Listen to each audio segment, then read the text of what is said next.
بسم الله الرحمن الرحيم. السلام عليكم. كسو دواada Saafi channel oo aan kaga hadalno waxyaabo faa'iido u leh bulshadeena. Maanta waxaan ka hadlayaa su'aal laga soo weydiiyay video hore oo aan sii daayay oo ahaa aan kaga hadlayay GM foodska gabdha iyo ma aqaan adiga dad ba soo weydiiyay isku jir ah yaana gabdha kaliya dhahinay wiilashan aan meesha ka saarnay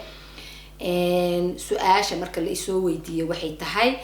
GM foodska sidee lagu gartaa su'aasha koobaad GM foodska sida lagu garto waxay tahay cuntada oo dhan GM ay u badan tahay taan GM ka ahayn waa organic haday ku qoran tahay GM ma aha wax kasta oo aan organic ku qornayn waa GM wax kasta oo aan organic ku qornayn waa GM ko waxa kale marmar dhifan la helaa oo aan badnayn cunto baakooyinka qaar marka akhrisid lagu leeyahay organicna ma ku qoraan laakiin ay ku leeyihiin GMO free taasna GM ma aha haday baakada ku qoran tahay GMO free it means lama sumaynin cuntadaas waa organic oo kale laakiin kambaniyada waaweyn ayaa organic badi qaatay maxaa yeelay organic certification ka ama shahaadada organic ina alaabtaada ku qoratid waa lacag badan marka waxa laga yaabaa kambaniyar inuu yahay oo uusan rabin inuu organic certification qaato oo lacagta ka cararayo marka kambanigaas GM free ayuu ku soo qorayaa GMO free marka GMO free meeshay ku qoran tahay ama organic ku qoran tahay cuntadaas waa okay inta kale cuntada 95% or maybe more waa GM waayo cuntada adduunka intiisa badan lagu cuno isqaasatan waska lagu cuno Afrikana hadeeray sheekadaas bilaabeen marka GM ka cuntada badideeda waa GMO ko laba su'aasha kale oo liisay weydii waxay tahay hadii aan cuntada karino GMO ga dhibaatadiisa ma baabi'inaysaa kariskaas jawaabta su'aashaas waa maya GMO ga affectigiisa wax baabi'in kara ma jiraan marka horeba cuntadan GMO ga la leeyahay waaba fake waa cunto lab lagu produce gareeyay waay waa cuntada aad taqaanay u eg laakiin aan nuxur ahaan iyo taya ahaanba shuqul ku lahayn shuqul kuma leh cuntada runta shuqul kuma leh waa baako waa qashin waa sun wax kale aan ku sheegay ma aqaano waa wax loogu talagalay in caloosha ku buuxino gaajada la iskaga bi'iyo si cheap ahna maybe loo helo marka GM karis laguma dili karo waxaan intaas idinku sii daba daraya marka cuntooyinka GM ka ugu khatarsan ee ina iska ilaalisaan because maxaa yeelay cuntada suuqa taalo dhan GM ay u badan tahay kuwa ugu khatarta badan aan idin magacaabaya maanta waxa ugu khatarta badan horta waa wheat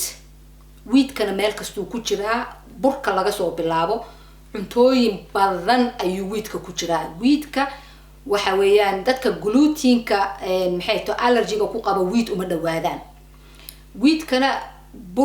burka badi waa wheat burna meel kastuu ku jiraa marka wheat waa cuntooyinka ugu khatarta badan ee GMO ga waxa ku xiga waa corn waxa ku xiga waa soy actually wheat-ka waxa ka khatar badan corn-ka iyo soy waa kuwa ugu khatarta badan cuntooyinka la cuno maxay to suuqa yaala weliba corn-ka iyo soy-ga meel kastuu ku jira xataa xayawaanka ay ku fiid garayaan macnaheedu xoolaha like lo'da iyo ariga iyo ay ku fiid garayaan corn-ka lo'da iyo ariga ay ku fiid garayaan marka xitaa hilibkeena ayuu corn-kaas u galaya uu ku dhex jiraa marka corn-ka waa wax si cheap ay u produce garayaan iyo soy waana meel kastuu ku jiraa meel kasta xayawaanka ay ku fiid garayaan cuntooyinka oo dhan ay ku jiraan preservatives ahaan ay u isticmaalaan tafareeshka iyo tafriishka ku jirta everywhere hadaad akhrisid cuntooyinka suuqa yaala 99% corn or soy aad ka helaysaa ama wheat ko cuntooyinka maxay kale khatarta waxay yihiin fried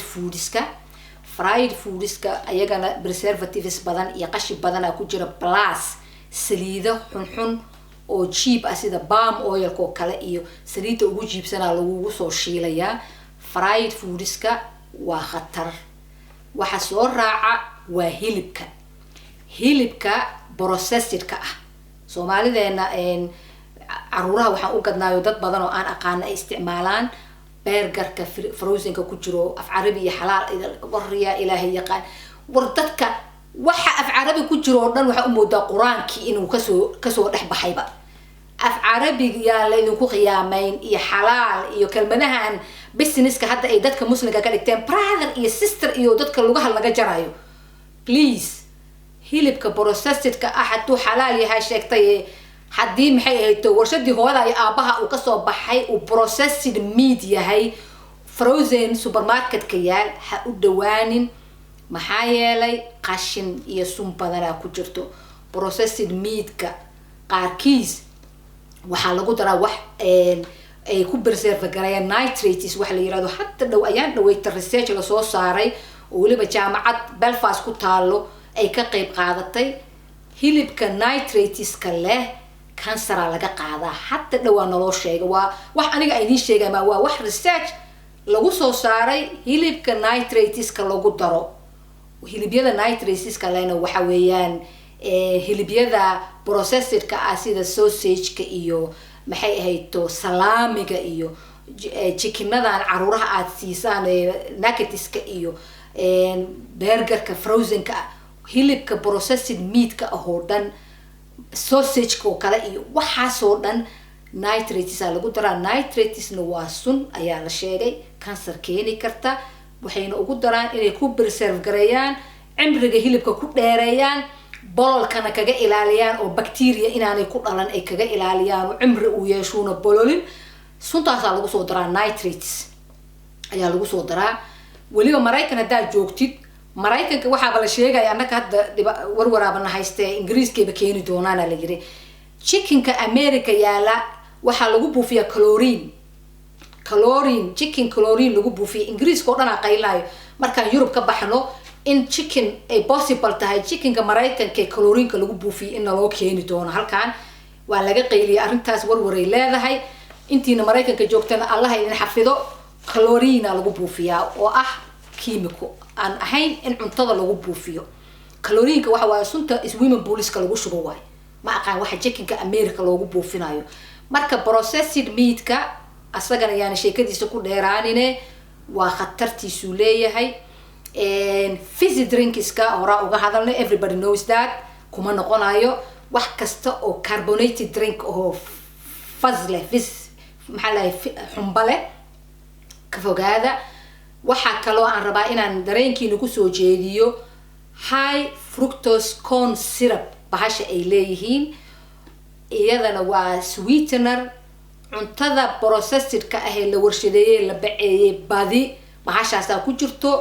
khatar badan ay leedahay oo caafimaadka bini'aadamka u leedahay xaq walbaba meeshaad ku aragtaan high fructose corn syrup naka carana u treat gareeya inay sun tahay sun khatara tahay u treat gareeya marka maxay ahayd cuntooyinkaas aan idinka dhawaajiyay oo dhan waa GMO food meel walbay ku jiraan crispyada caruurta aad siisatiin ku jiraan crispygay ku jiraan cuntooyinkaas aan hadda idin sheegay fried foodska like chips oo kale iyo chicken nuggetska iyo hilbahaas maxay tahay processedka ah iyo waxa dukaamada aad ka soo iibsatiin oo dhan waana GMO alaabadaas aan idin sheegay waliba GMO-yada ugu xun koonka iyo wheatka iyo soyga iyo ahna waa ku jiraan marka GMO meel laga aadi karo ma jirto laakiin waa inaad dadaashaa waxaan idin kula talinayaa marka inaad maxay ahayd ku dadaashaan cuntooyinka qaarkood waa ka maarantaan processed meat ko kale waa ka maarantaa uma baahnid inaad processed meat gadatid meatka runta naftirkiisa qashinkiisu leeyahay laakiin processed meat-ka ka sii xun marka hilib la process gareeyo la soo baciyo la soo baakeeyo af carabi yar lagu soo qoray uma baahnid waa ka maarantaa chips kan frozen ka ah oo ovenka la gelinayo la kulaylayo la soo preserve gareeyo saliidaha xun ay ku jiraan uma baahnid adaa fresh chips samaysan kara waxyaabo badan oo aad ka maarmi kartaan oo aad samaysan kartaan jira cuntooyin organic suuqa waa yaalaan cuntooyin qaar non GMO ku qoran tahay GMO free way yaalaan cuntooyin aadan u baahnayn oo aad jari kartid oo aad liiska cuntadaada ka saari kartid oo badan ayaa jira. waxaan kaloo aniga aan ka adeegtaa oo cunto fiican oo nadiif aad ka heli kartaan farmers market. farmers market ingiriiska haddaa ku nooshahay adduunka meelo badan ayuu ka jiraa, Europe iyo Americaba. ingiriiska haddaa ku nooshahay Google ka geli magaalada aad degan tahay ama xaafadda aad degan tahay, farmers marketka xaafadaada eeg. wiigiiba maalin ayay tagaan xaafadaha. xaafadaydoo kale aniga sabtiday tagaan. xaafadaada goorta ay yimaadaan fiiri. farmers marketka taga. farmers market cunto nadiifa oo fresh ahaad ka helaysaan, barayskeedana uu macquul yahay. kasoo adeegta farmers market qofkii raba inuu maxay tahay si healthy u noolaado, especially haddaad Europe ku nooshahay ama America. choice ayaa jira. sunta waa badan tahay laakiin choice ayaa jira, ma choice le'id. marka maxay ahayd videoga intaasaan kusoo koobayaa. haddaad ka hesheen thumbs up, subscribe gareeya. haddaad su'aal qabtaan isoo weydiiya. waa mahadsantiin. wassalaamu calaykum waraxmatullah.